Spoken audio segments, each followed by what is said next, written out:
Good morning, everyone. Thanks for joining. We're going to get started in just another minute. We're going to let a few more folks join. But you haven't already, we would love to know who is with us today and do introductions. So if you don't mind using the chat and just pop in there your name, your organization, where you're from, and your title. We'll get started in just another minute.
All right, I believe, Annie, we're good to go ahead and get started. I see we've got the recording going, so we'll probably have some folks jumping in and joining us. But in the interest of time, we'll keep moving along this morning. Again, my name is Renee Shore. I am with SCHA as the new Director for Statewide Employee Retention and Wellbeing Initiative, or as we affectionately call it, Y. Annie is joining us as the new manager in the role. I'll let Annie do her introductions. Hey y'all, I'm Annie Crook, and like Renee said, I'm the new program manager for our Y initiative at SCHA. Super. And a few housekeeping items as we get started. We do have a time reserved for questions and answers at the end of today. Thank you to those that submitted your questions in advance. We did get those. We'll be sure to touch on them. But as you're listening to our presenter today, if you have questions or thoughts, be sure to pop those into the chat. We will be monitoring that. And today's presentation will be recorded. So you will get a link afterwards so that you can refer back to anything.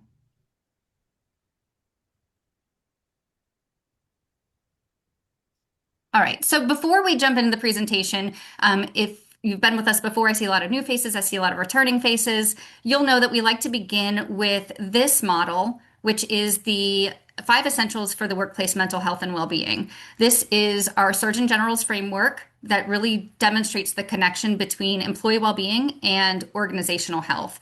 And if you're familiar with SCHA's Y, then you're probably pretty accustomed to seeing this model. It really shapes our shared approaches to restoring harmony to the relationship between healthcare work and the people that do it. The framework provides us with a guide as we seek solutions that really elevate the healthcare workforce experience and then mitigate things like worker burnout, turnover, and disengagement. The model reminds us that when organizations listen to and value their people, they cultivate a culture of safety, trust, and respect, and they foster a workplace where individuals and systems thrive. So, as we hear more about the housing project today at Beaufort Memorial, we really invite you to keep this model in mind and think about the various aspects that kind of tie into that.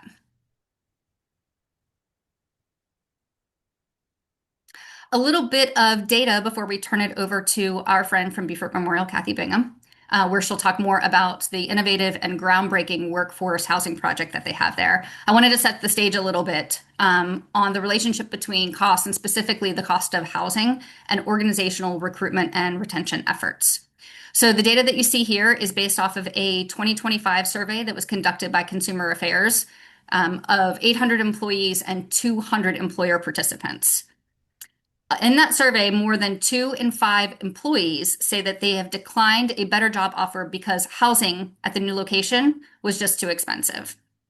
And then when it comes to transferring jobs, nearly 2/3 of respondents reported that they would consider changing a job for housing benefits. Those benefits that they reference are things like rent stipends and upfront expense assistance, down payments, first month's rent, and security deposits. And then this number jumps to 69% for generational differences when we consider that Gen Z group.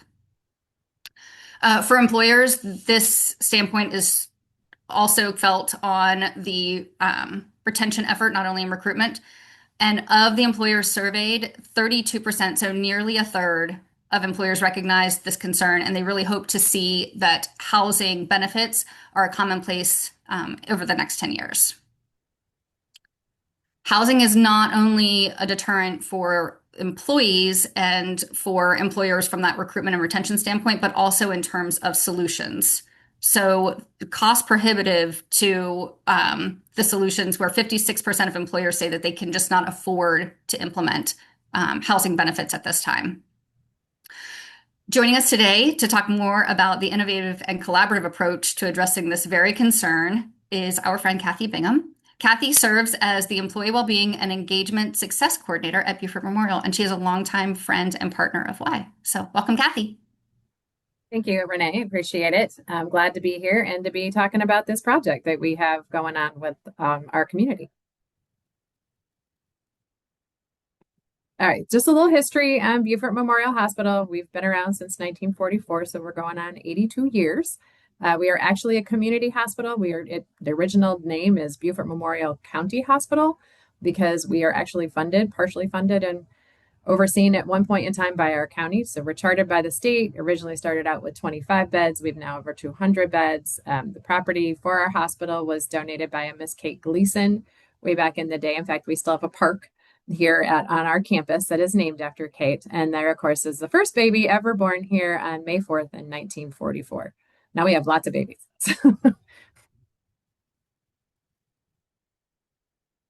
And now this past year, these are just some statistics from our last year. Like I said, we've had a lot of babies. So over 1,000 deliveries just in 2025. And we're looking to be on track, if not a little higher than that this year. Our surgeries, we're doing well with that. We're actually in the middle of a remodel of our OR at this point in time. So we're managing to hold steady with that. And of course, then again, you see our high of our physician office visits for our outpatient practices that we have. So we have seen over 636,000 people in 2025 across all of our sites.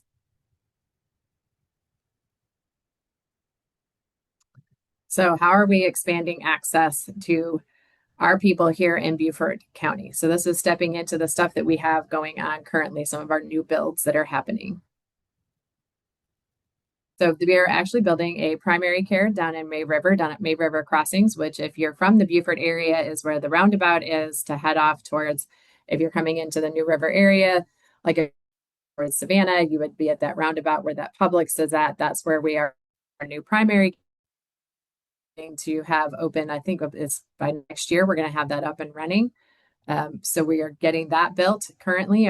We're supposed to be breaking ground later this summer for that to offer more primary care access for our patients, because we know that with the aging population, especially that we have here at boom of it, that we need more primary care because a lot of people will tell you that they can't get in to see their primary doctors, even if they already have one. And if they're trying to sign up for a new one, it's weeks and months of waiting.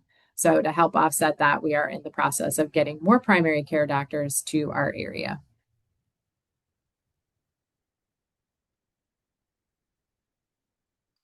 And this is one of our newest projects. We are, as far as I know, we are the only one in South Carolina doing this. We are building a freestanding ED and urgent care, where we will be able to triage people as they come in, whether or not they are truly ED or urgent care. Because sometimes they go to urgent care and they really should be in our ED. And sometimes they go to the ED and where they really need to be is urgent care. So to help offset some of the bills that you might receive if you were going in and you needed to be in urgent care, but you went into our ED, that ED bill can be quite high. So as one way to actually service and help our community, we are building this freestanding one. So you wouldn't have to necessarily go to the ED. They would triage you, say, okay, you can go over here to the urgent care. You would get an urgent care bill, which is much more manageable for people. I can tell you that it is, at least they have broken ground on it. We are trying to get it all built and ready to go. Hopefully by the late 26, it's still on track to be getting that started. We are excited about this, 50 new jobs. And it's been a huge undertaking to get this going, but I know that this is something we're hoping to be able to do to help our people that are on Hilton Head, because Hilton Head does not have I guess that we have the Novant Hospital down there, the Hilton Head Hospital, but we're trying to make sure that we actually can help serve that community as it grows as well. And then, of course, our big thing that we're doing right now is our brand new hospital that we're building in Bluffton, at near the Bluffton Parkway and Buckwalter Road, right where at that intersection, not too far from Station 300, actually, for all those people that have kids that do things like bowling and video games and stuff. We are building this brand new hospital. It is actually on track to open slightly earlier than we originally planned. They've actually been ahead on the construction of this. As you can see, it got 15 ER beds, 2 trauma rooms, 6 observation rooms, more operating rooms. And again, as our community booms, as our population booms in the Bluffton area, we realized we needed to be able to provide healthcare to those people down there instead of them having to necessarily drive to Hilton Head or to Beaufort. What could we do for them? We are in the process, obviously, of building this brand new hospital to be able to offer our care for our population down that way. And there's where those pictures are actually old. They are not the latest pictures, I don't believe. In fact, they were just there last week looking at all the interior, the stuff that's behind the scenes, like the electric and the HVAC and that kind of stuff that they went through, and they were actually taking some of those pictures. So like I said, we are ahead of schedule, expected to be, the completion late 2026, and hopefully taking in our first patients in January, February of 27. All right, so where are we at now with the healthcare and why we're doing all this and what all is changing in our area? So you can see here some of the workforce projects that we have that we expect. The fact that is in the next 10 years, more than 1.5 million South Carolinians will be over the age of 65. Where our housing boom here in our apartment complexes that I feel like go up constantly here, we understand the majority of the people moving into them are not young families. They are our older population. So what are we doing to help, take care of them, especially when we're going to be facing a nursing shortage also in the next 9 years. So we want to make sure we're trying to do the best that we can offset that to be able to provide much care as we possibly can. So as you can see, as we all pretty much know, we're expected to have a shortage of physicians by 2030, which is literally only 4 years away, 3.5 years away, and that we are going to end up with a physician shortage again here in Beaufort County again our population explodes, it feels like here, as we keep growing more and more. So what are we doing for this as far as our workforce challenges? We have the affordable housing that we are trying to build for our community, not just for our staff. Actually, we know there's limited access to childcare. They refer to us as being a childcare desert here. We just don't have enough childcare for the people that we do have. And again, some of the things we're seeing, the aging workforce, as retirement occurs, we have a lot of people that move here in retirement. So it's not like we're getting new staff. It's not like we're getting young people to necessarily move into the area to work. So we're trying to deal with that. And again, our rapid growth. I was just talking to Renee and Annie about this, that apparently in the state of South Carolina, Ridgeland and Hardeeville is our biggest growing population, which is just over the county line from Beaufort. So again, we're trying to address a lot of what's happening here, especially as our cost of living also goes up. Rising costs of transportation. We are a rural county, so transportation is a huge issue when it comes to providing care as well as just having access to different things like food and, jobs and all of that. So this is just part of the affordability or unaffordability of Beaufort County at times. So what have we done with the childcare? We do have our own childcare center here on campus that is for our employees. And our employees can actually apply for scholarships, basically, to send their children to our childcare beyond the discounted rate. So even if they find that the discounted rate is enough, they can apply to our foundation to receive scholarships for their children to be able to attend. And it is not run by us, but it is built by us. So yes, it was a $1.5 million investment to goes into childcare for our employees. Now, this is currently on our Beaufort campus, and we are looking at the possibilities, obviously, of opening one south of the Broad, down in the Bluffton and Okatee areas as well. And here's the big thing that we're here to talk about, the housing solution, the Live Well Terrace in Bluffton. And this is just a mock-up that they provided with us from Woda Cooper. that this is our new apartment complex. We just broke ground on it last week. We are going to be able to offer not only to our staff, but to our community 1, 2, and 3 bedroom apartments that will be on a sliding scale based on their income. It is something that we have managed to do without actually costing us any money. We have done this through a partnership with Woda Cooper, as well as with the Housing Commission and our county, to be able to get the land, procure the land, also to get all the build being able to be done through Woda Cooper did all of the applying for the grants and what have you to be able to build this apartment complex. And it is right around about a half a mile from our new hospital. So transportation, it kind of cuts down on that if you're willing to walk that half a mile to get to work. Also, with it being that close to our hospital, that means it's also close to not just medical care, but also and employment, but also to restaurants, grocery stores, lots of different things that are right there. So it helps to overcome some of the obstacles we have when it comes to being able to actually access different things within our community. We are excited about this. We feel like this is something hospitals aren't doing too much of, but we said, how can we help? Not just our staff, but also our community at large. How can we help them? And this is one way that we're able to do it. We do have plans to eventually build a healthcare services like primary care or outpatient physical therapy, HealthLink, which is our pediatric physical therapy practice that we have on site as well. And then, of course, there we go. That was our groundbreaking last week. So we have been able to do this, like I said, ordinance. We've done this with the county, deeding of the land to Beaufort Memorial. And then we did the agreement with Bluffton, the town of Bluffton, all of them doing conducting the preliminary plan review. And it is a 50-year land lease to keep it as a workforce housing. So it's not an 8-year, 10-year, 15-year, 50 years that they will be able to offer this to our community, that they will keep at that reduced rate, that 60 or 80% AMI requirement. So yes, they do need to be at that rate. We obviously are not going to be putting physicians in there. It's meant for our frontline forces, those that are at that 60 to 80%, to be able to offer them the affordable housing. As you can see, rent will be ranging from $700 to $1,725 per month. $700 a month for a 1-bedroom apartment, compared to the fact that in Bluffton, the average 1-bedroom apartment is $2,100. So you're talking a third of the cost to be able to live there, and to be able to offer that to our community and to our staff is amazing to me, because you can't find a 1-bedroom here for $700. I'm not even sure you could find a 3-bedroom for $1,725. So I can honestly say that this is something that is going to not only impact us at BMH, but also impact our larger community as a whole. And then some of the other apartments, other affordable housing projects we have in place.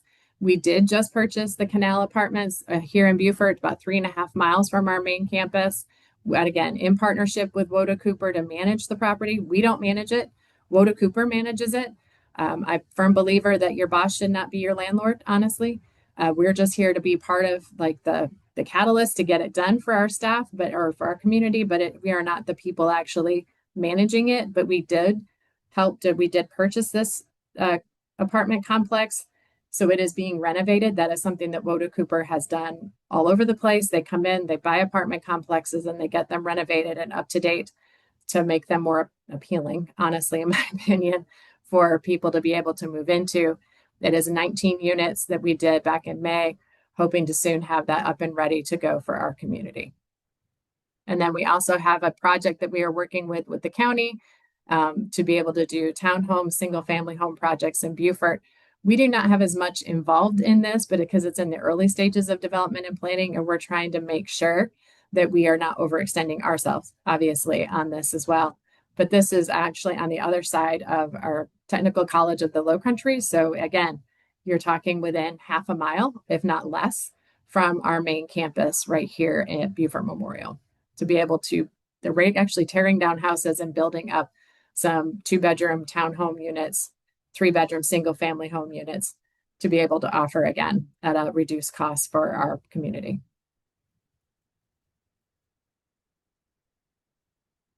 All right, so any questions? That was fast, y'all. Sorry. I talk fast. I get nervous on these things.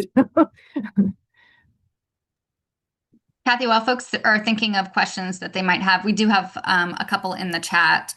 Okay. Um, First one is from Nicole. Is Woda Cooper doing the property management for Livewell Terrace too? Yes. And then do employees get priority placement there? So we have first right of refusal at all of ours, even at the Canal Apartments, we're doing first right of refusal. So when it first opens, we will have first right to be able to put our employees will have the first opportunity to move in. And as we hire in new people or, as the time goes on, when rent or leases come up available, we will they will notify us first so that we can let our employees know, hey, there's a 1 bedroom, 2 bedroom, 3 bedroom, whatever available, so they get that first chance to be able to move into those apartments first.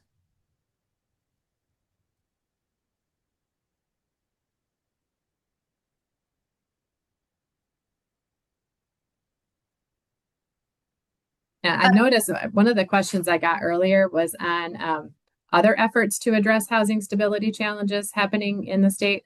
As far as that goes, I mean, I can say that we have actually a housing, like a purchasing agreement that we can do that we have done with Community Works to help offset closing costs if you purchase a home, and you can apply for that. It's not really it's not a loan. It's more of a gift because we do ask that people work for BMH for 5 years in return, but our employees could qualify for up to $10,000 down to help offset the cost of a down payment of either purchasing a home or refinancing it through Community Works. And I believe we've helped 11 or 12 employees either purchase or refinance their homes at a lower interest rate.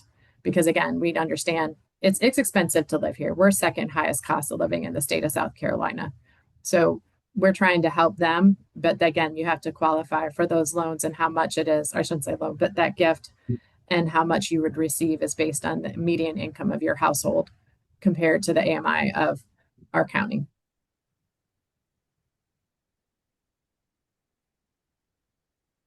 Kathy, next question. Have you done an assessment to figure out what percentage are 60 to 80% AMI? They have. I can't tell you what the numbers are off the top of my head, but I know that that is something that Kim Yon, our head of our foundation, has worked hard on to make sure that we have that information. Because I know it shifts, as the population shifts, it all shifts. But I think sometimes people think like Beaufort County has got this high AMI, but you'd be surprised it's probably not as high as you think it is.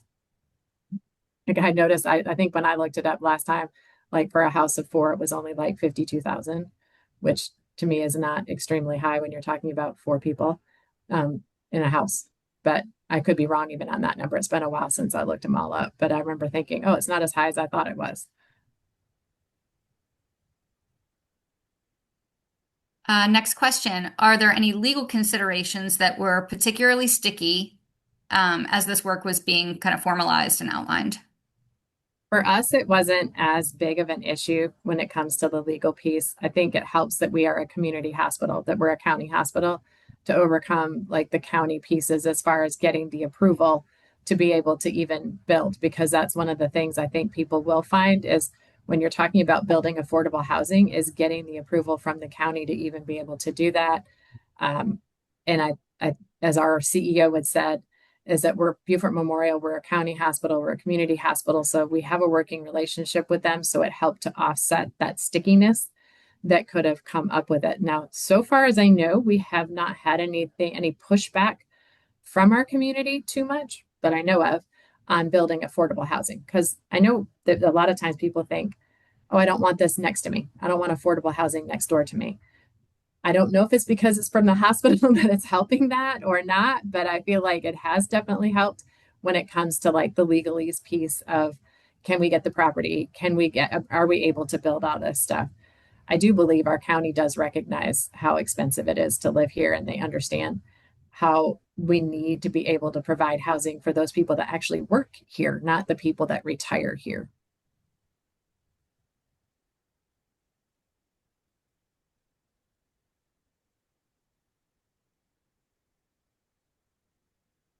While we're thinking of some additional questions, I was wondering, what is the communication plan for this? What's the strategy for letting employees know as part of your recruitment strategy that these benefits are available?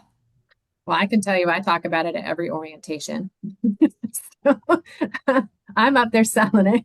But it also goes in their orientation packets. And I'm sure it's going to be, we just hired a lot more of our like recruiting staff because of the new hospital and the new freestanding ED and urgent care.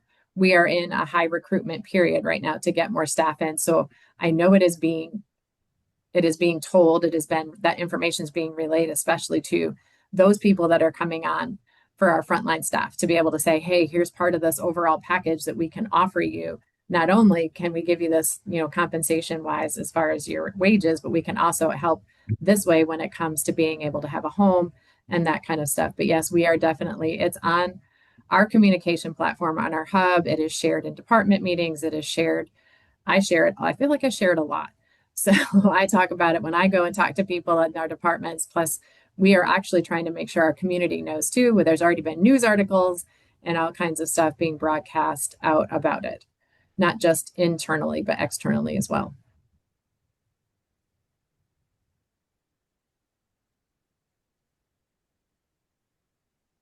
What other questions do people have for Kathy?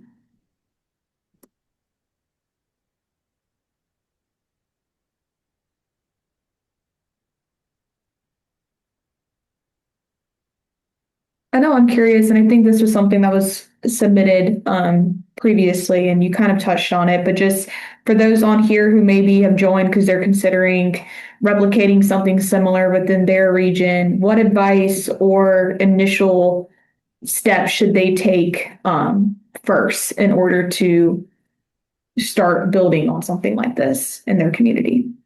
Get a partnership with an organization like Woda Cooper. And Woda Cooper is nationwide. They're a group of lawyers out of Ohio. They are not locally just to South Carolina.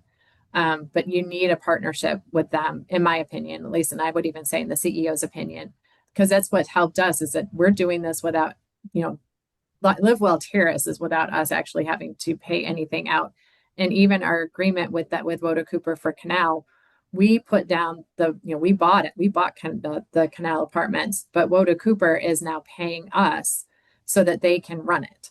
So it actually benefits us in the long run because it helps offset the cost of taking out that loan to purchase that property. So I would say you definitely need a partnership with some kind of an organization that does this kind of work to start with. Again, I'm not sure that as hospitals, this isn't what we're equipped to do, is to build houses and to build apartments. So you always want to make sure you've got the right people in place for that. And also the next biggest thing is getting the land and the ability to basically build if you're talking about there, because we had to actually, be able to get that permission from our county to be able to do that. Because that can, like I said, that can be a sticky thing when it comes down to being able to build these kinds of apartment complexes and housing.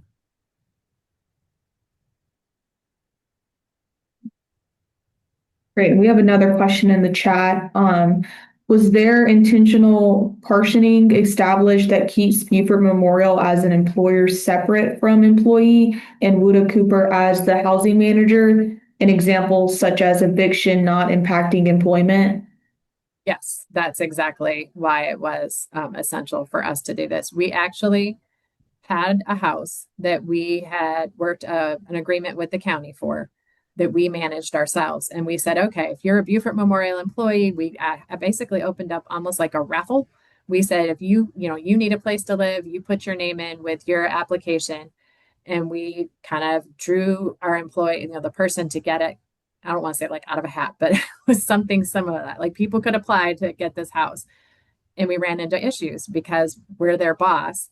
And when you just said, okay, this is the person that gets this house. Well, then they decide to leave Beaufort Memorial.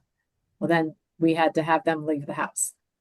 And that leaves people with a bad taste, obviously. Mm-hmm. Or if it's a case that they didn't take care of the house.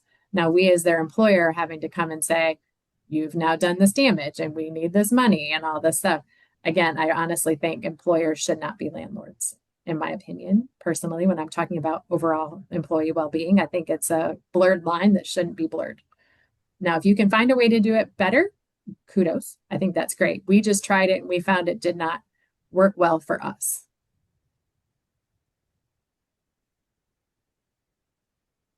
Kathy, I think we've touched on this a little bit, but I want to make sure that we circle back to it. It was one of the questions that we got in advance, and it was if making recommendations to other regions throughout the state, what were the greatest lessons learned? What maybe were your biggest pain points, the largest hurdles, and the greatest takeaways, the biggest takeaways that you had?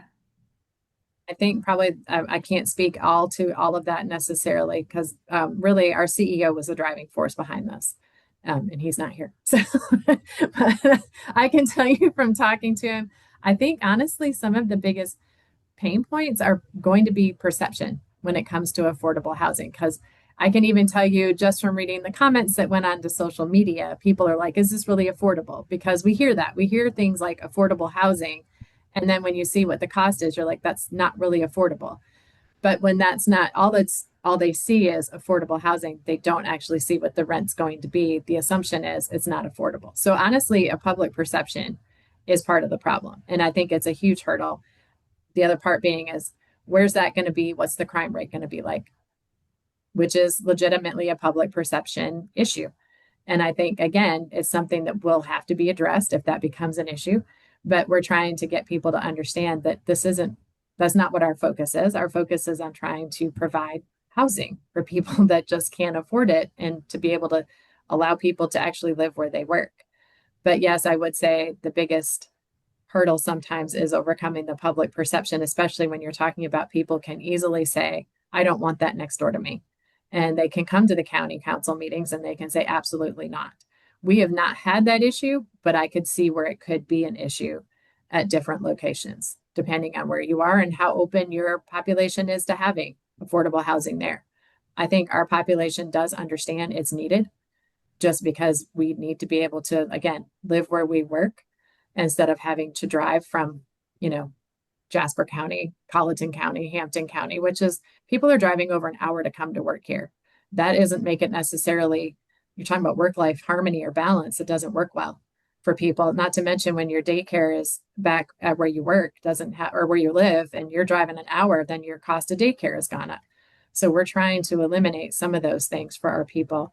But I do believe one of the biggest hurdles is probably perception. And then, of course, I mean, when you're talking about it money wise, making sure you're getting the right connections with the right people, the right relationships that actually work. And then again, working with your people to be able to even get the property to be able to do it.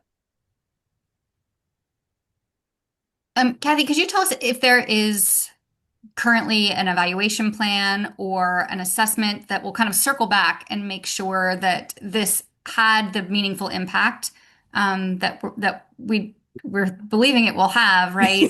In terms of, engagement, well-being. Right. I've asked that question and I haven't really gotten a straight answer from people. But I do believe that is the plan, is that we're going to be able to assess our population, at least here at Beaufort Memorial, as part of our, overall employee engagement survey, because we can add questions to that as long as they're somewhat, I mean, we could have to ask, to make sure that it's evidence-based and valid questions to be able to ask, how are people doing? But there is one, we have questions on our engagement survey about things like where do you live versus where you work, kind of a thing.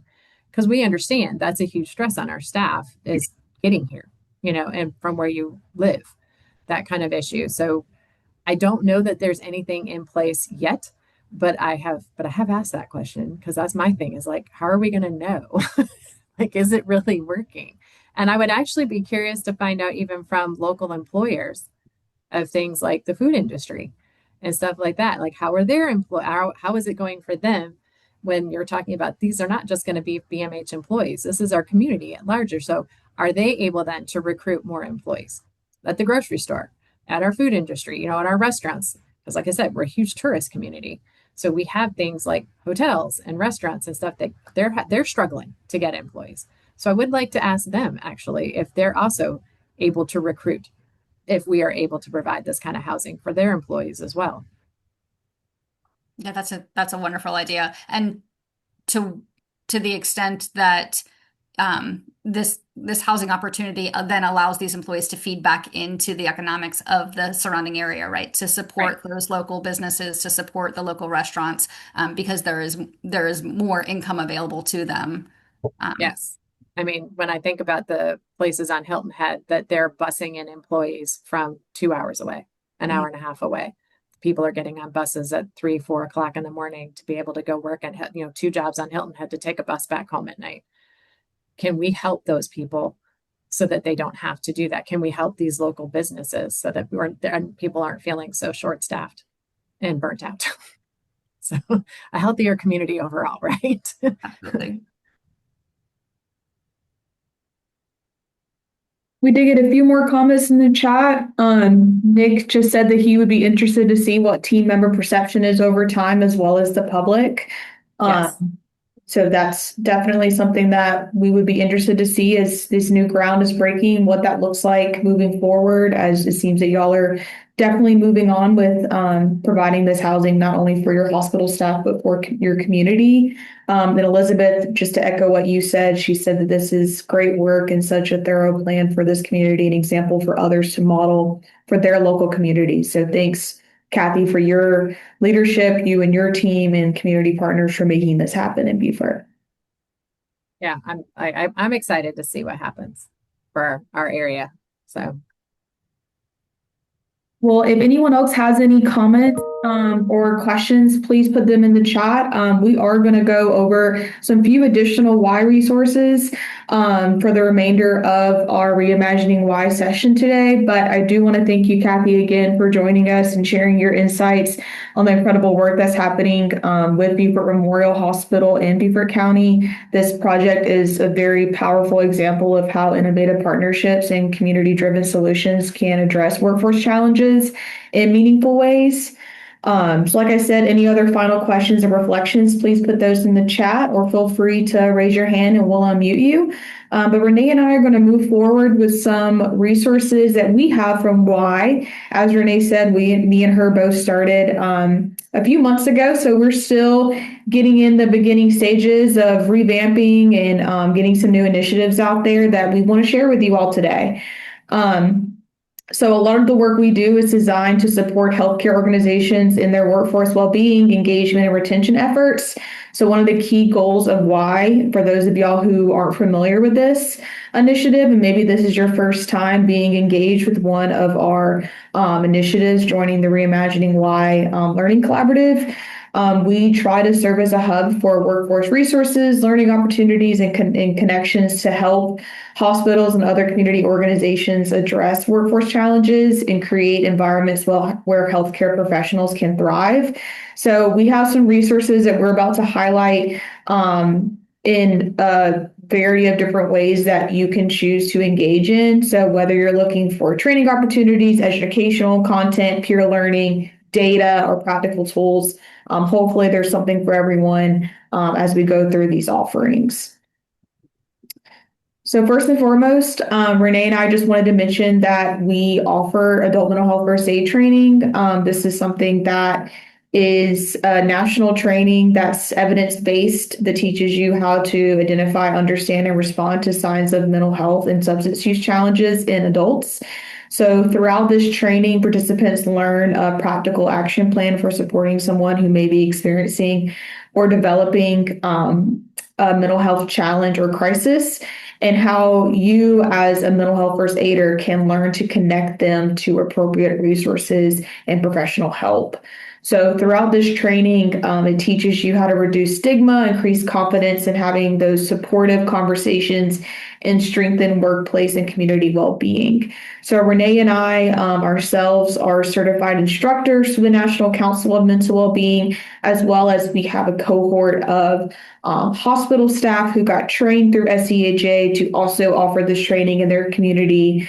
So if this is something that you yourself are interested in attending a class, or you're interested in bringing us to teach a closed session within your organization or your hospital, you can scan this QR code, as well as Renee will put the link in the chat, and we will reach out to kind of see what options are out there for us to do this training. Like I said, it's a national certification as well, so it's a great thing to add to your toolkit, no matter what capacity you're in within your professional or personal life.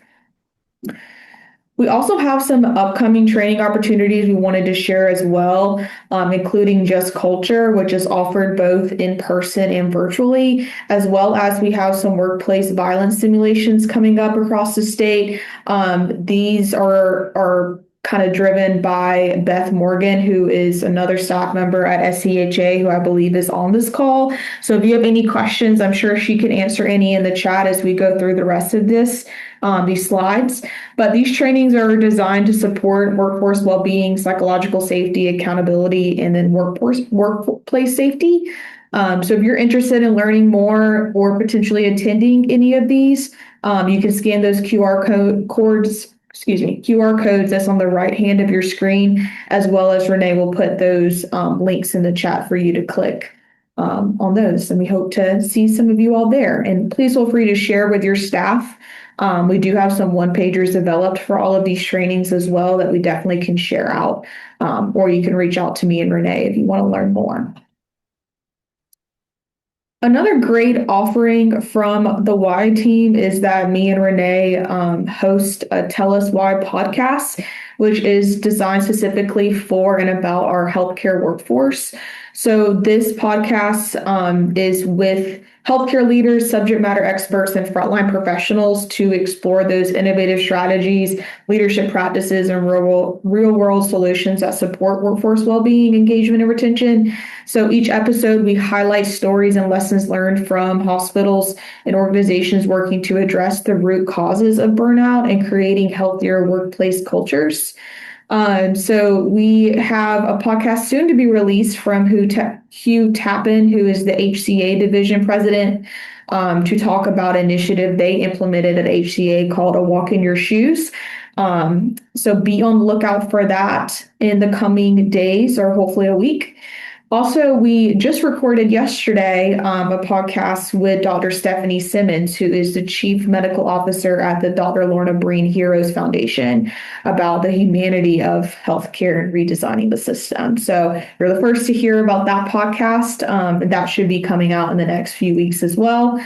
And if this is something you're interested in, maybe you have a best practice or an innovative solution that you would like to talk about, please feel free to reach out to me and Renee, and we would love to hear more and see if we can get some of you all on the podcast. We also have a webpage for this that Renee can put in the chat as well. But to find the most up-to-date and current information about our podcast, training opportunities, new best practices, innovative solutions that's happening on our state and in the nation, please register for our Workforce Insights newsletter. So this is a curated resource for healthcare leaders, workforce professionals, and partners to learn about those emerging trends, innovative practices, and opportunities to strengthen the healthcare workforce. So each issue, which we release every other month, so we will have one coming out next week, focuses on articles and tools and topics such as workforce well-being, employee engagement, and that workforce pipeline development, and how we can create cultures where staff feel valued and supported. We also highlight, like I said, promising practices from healthcare organizations in South Carolina and beyond. And then workforce data from our workforce engagement survey, or workforce experience survey, the WES, which Renee will be talking about in a moment. So you can scan that QR code, or Renee can put the link in the chat to register for our Workforce Insights newsletter. I have it highlighted which one that is on there. However, I do recommend to register for all of our SCHA newsletters. So the SCHA Weekly, In Session, and our Zero Harm Network. If you are not already, you can click all of those at once and sign up. So I'm going to turn it over to Renee to talk a little bit more about some of the other resources we have within our Y network. Thanks, Annie. Yeah, so circle back to that workforce experience survey, or as we like to affectionately call it, the WES. This may be a reintroduction or a brand new introduction for those on the call today. But our WES is a evidence-based validated tool that will help to assess well-being in your workspace, well-being as it relates to professional fulfillment, work exhaustion, personal disengagement, and then overall burnout. And it's set at the higher organizational level as well. It is not meant to replace your employee engagement surveys. It's really meant to enhance that, right? So a deeper reflection into these areas and to get at the root of workforce experience. Annie and I can jump in and give you more information, timing of the WES at your organization, promotion of it, and then we also are available then to circle back and really cover the results, development of action plans that you can deploy from there to make sustainable in your organizations. There is a workforce experience or a WES landing page on our website, so you can check that out. And then speaking of, it's how to refresh. So please be sure to visit the latest and greatest version. It captures all of the Y offerings that you heard about here today in more detail, updated regularly.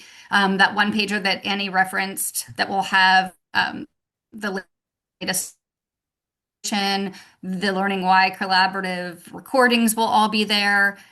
And there is also, so at the bottom, you'll see a contact the Y team link that allows you to reach out with any questions, or feedback, or any interest.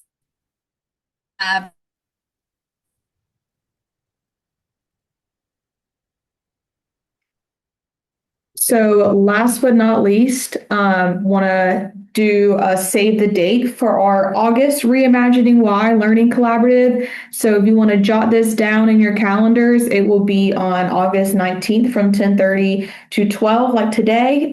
We'll be sharing additional details coming soon on the August session, including the topic, featured speakers, and the registration information. So we hope that you'll join us and continue to be a part of this growing community of healthcare leaders committed to improving the workforce experience. So be sure to keep an eye out on your email and on our website, like Renee just mentioned, for registration details and future learning collaborative opportunities. Last but not least, as we wrap up, thank you again to Kathy for joining us today and being our presenter for our June Learning Collaborative. We want to thank you and everyone on this call again, everyone on the call also for your time, for joining today, and also for the work that you all do to support the healthcare workforce. So this is Renee and I's contact information, as well as the SCY webpage at the bottom. So please stay connected with us beyond today and don't hesitate to reach out, whether it's questions, ideas, or collaboration. We'll love to hear from you. So thank you again for joining, and we look forward to staying connected.